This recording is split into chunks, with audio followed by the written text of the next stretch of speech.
Apa yang membuat cryptocurrency berharga? Jawaban pendeknya gampang, karena mereka adalah satu-satunya aset yang eksis di luar sistem keuangan kita saat ini. Mereka tidak butuh perantara untuk ditransfer, sebagian besar kripto tidak bisa disensor atau dimatikan, dan bahkan beberapa menawarkan sejumlah privasi pengguna yang luar biasa. Pertanyaan lebih susahnya adalah, kenapa beberapa kripto lebih berharga daripada yang lain? Bitcoin dan Dogecoin misalkan. Kode Dogecoin itu berbasis Bitcoin, dan Dogecoin sudah sering diberitakan sebanyak Bitcoin. Terlepas dari kemiripan itu, satu BTC saat ini harganya 700 juta, sedangkan satu Doge harganya nggak ada 5.000 rupiah. Seringnya alasan perbedaan harga yang besar tersebut adalah tokenomics. Tokenomics adalah salah satu hal yang terpenting untuk dievaluasi ketika menganalisis sebuah cryptocurrency, tapi seringkali diabaikan. Mari kita telusuri berbagai faktor tokenomik yang perlu kalian tahu waktu mengincar koin atau token kripto tertentu. Kalau paham ini, sudah pasti kalian akan untung daripada buntung. Oke, let's go!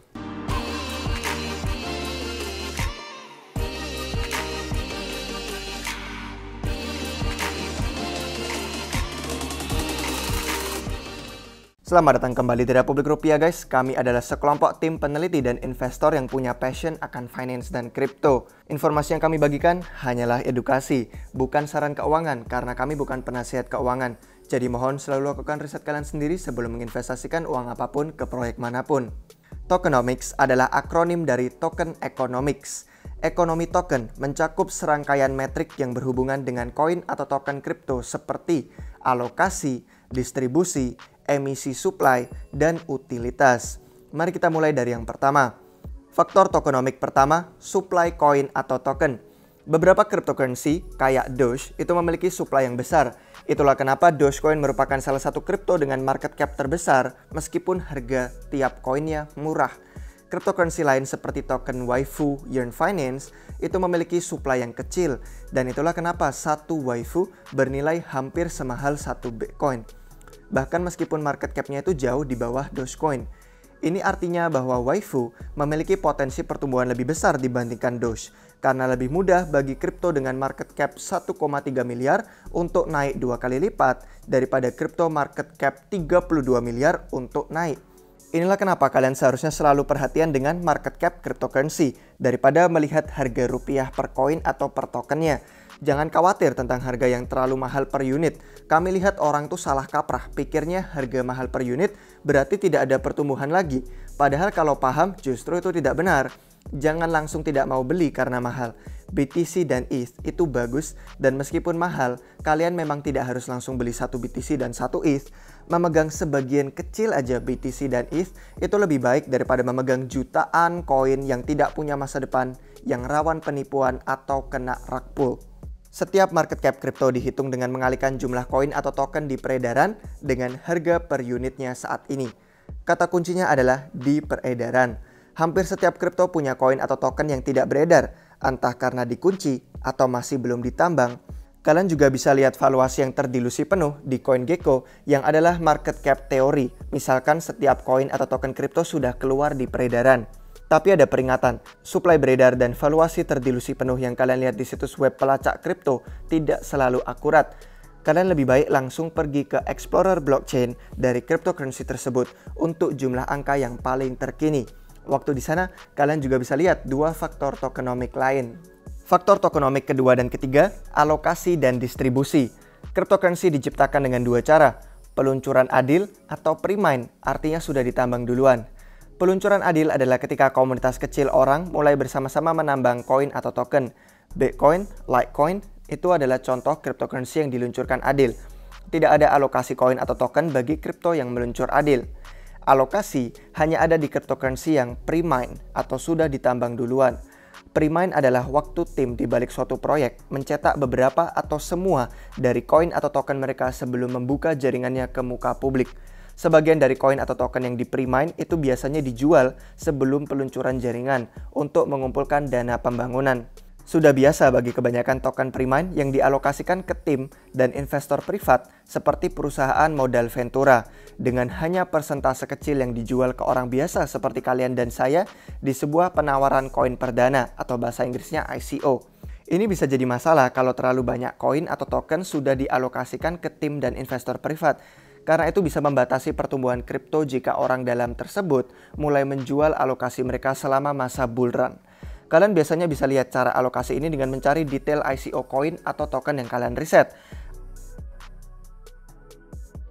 ICO Drops dan Messari adalah dua tempat bagus untuk cek alokasi token dengan mudah. Tapi sekali lagi, hati-hati karena catatan situs web tersebut mungkin agak kurang terkini.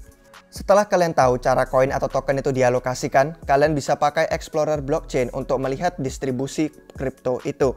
Jadi sekarang kalian double check apakah alokasi yang tadi kalian lihat benar dan apakah distribusinya sekarang desentral untuk koin token yang lama, terlepas dari caranya meluncur adil atau pre-mine.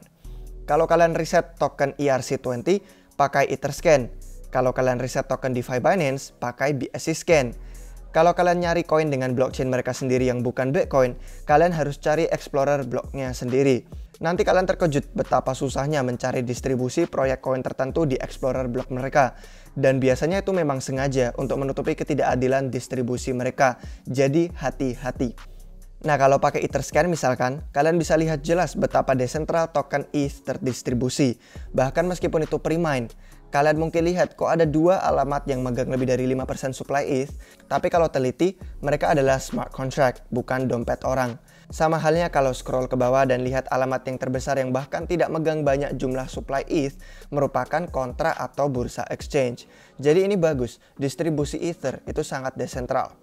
Jadi waktu kita lihat suatu proyek, pastikan tidak ada dompet tunggal yang memegang sejumlah besar supply total karena mengkhawatirkan terlalu banyak token dalam dompet yang terlalu sedikit. Artinya ada risiko whales tersebut bisa ngedam kripto di pasar dan bikin harganya crash tiba-tiba. Jadi harus perhatian biar kalian nggak kena wreck. Nah, yang kalian lihat di Explorer Blockchain hanya separuh kisahnya, dan itu karena masih ada dua faktor tokenomic tambahan. Faktor tokenomic keempat dan kelima, vesting dan inflasi. Vesting berlaku untuk kripto pre-mine dan merujuk pada cara koin atau token dialokasikan dalam bulan-bulan atau tahun mendatang.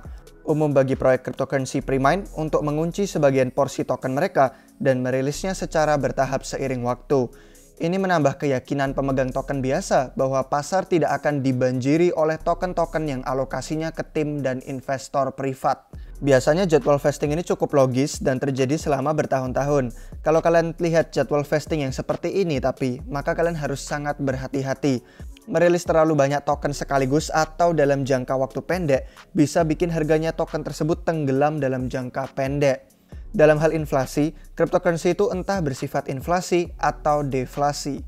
Kalau sebuah kripto terlalu tinggi inflasinya, itu bisa menurunkan nilai koin atau token yang sudah ada di peredaran seiring waktu. Crypto proof of stake seringkali ada tingkat inflasi tertentu untuk memberi insentif validator dan delegator di jaringan mereka. Ini biasanya berkisar antara 5% hingga 15%. Dengan beberapa cryptocurrency seperti Polkadot menyesuaikan inflasi mereka berdasarkan peserta staking untuk menjaga keamanan jaringan. Banyak token DeFi juga menggunakan inflasi untuk memberi imbalan penyedia likuiditas dan pelaku yield farming di protokol mereka. Token DeFi kerap kali punya jadwal inflasi yang luar biasa agresif untuk menjaga APY mereka tinggi. Sampai si Vitalik Buterin itu menyamakan tokenomics mereka seperti printer uang bank sentral. Inilah kenapa banyak orang termasuk kreator Yearn Finance, Andre Cronje, menyarankan jangan dibeli tokennya, hasilkan aja. Dengan kata lain, lebih baik untuk menghasilkan token DeFi tersebut sebagai penyedia likuiditas atau pelaku yield farming daripada beli di exchange. Lalu kalau cryptocurrency bersifat deflasi, pengurangan supply akan meningkatkan nilai kripto tersebut seiring waktu. Meskipun ini mungkin juga tidak punya dampak besar dalam jangka pendeknya, deflasi adalah bagian dari alasan kripto seperti Bitcoin dan Ethereum sangat berharga. Meskipun BTC baru ditambang setiap 10 menit, Bitcoin punya supply maksimum 21 juta dan jumlah BTC baru yang dibuat per blok akan dipotong setengah kasarnya setiap 4 tahun sekali. Ethereum tidak punya supply maksimum terbatas, tapi ada mekanisme pembakaran, staking ETH 2.0, dan banyak kasus kegunaan lain yang membuatnya diminati. Jadi akhirnya akan menjadikan ETH bersifat deflasi. Sudah ada beberapa blok deflasi di mana jumlah ETH yang terbakar lebih banyak daripada jumlah ETH yang tercetak, membuat supply-nya menyusut. Semakin banyak orang menggunakan jaringan Ethereum, semakin ETH menjadi aset yang bersifat deflasi. Dua faktor tokenomic terakhir adalah staking dan utilitas. Waktu kalian staking cryptocurrency sebagai validator atau delegator, koin atau token itu biasanya dikunci untuk beberapa periode waktu. Dalam kasus Ethereum 2.0, ETH yang di stake akan terkunci hingga tahun 2022 paling awal. Ini artinya kalau harga ETH mulai meroket, semua ETH yang di stake tidak akan masuk ke dalam bursa exchange. Akibatnya ini dengan mudah membatasi supply beredar ETH yang sebenarnya, yang bisa menambah gerakan positif harganya.